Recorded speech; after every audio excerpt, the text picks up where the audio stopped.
শহরের ব্যস্ততা আর প্রতিদিনের একই রুটিনকে কিছুক্ষণের জন্য পেছনে ফেলে আমরা রওনা দিয়েছিলাম মাওর উদ্দেশ্যে। হ্যাঁ, সেই দিন রাতে, এই তো গত পরশু রাতে আমরা হুট করে প্ল্যান করলাম আমরা মাও যাব। গাড়ির ভিতর গান হাসি মজা করতে করতে আমরা এক পর্যায়ে পৌঁছে গিয়েছিলাম।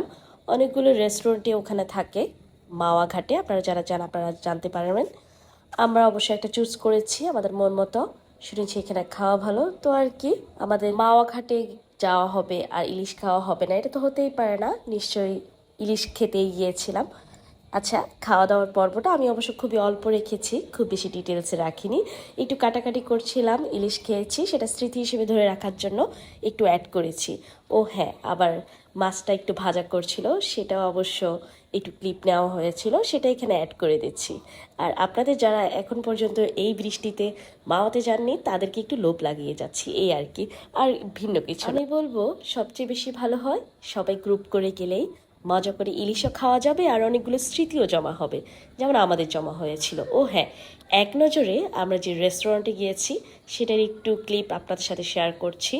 এখানে সুন্দর সুন্দর কিছু অ্যাস্থেটিক ক্লিপ নিয়েছি আমি।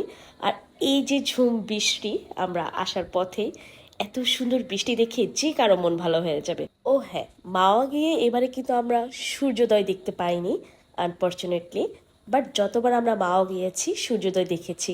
আপনারা আমার গত রিলসের একটা পার্টে অবশ্যই দেখবেন, আমরা সূর্যোদয় উল্লেখ করেছিলাম। এই যে এখন ফেরার সময় আসার পথেই ধলেশ্বরী নদী পড়ে, তো আমরা এখানে একটু করে সবাই থেমে গিয়েছিলাম, গাড়ি থেকে নেমেই সবাই ছবি তুলছিলাম। চোখ মুখে ঘুম ছিল, অনেক ক্লান্তিও ছিল, কিন্তু এই যে মেমোরিজ ক্রিয়েট হবে এটা তো মিস করা যাবে না, কি বলুন।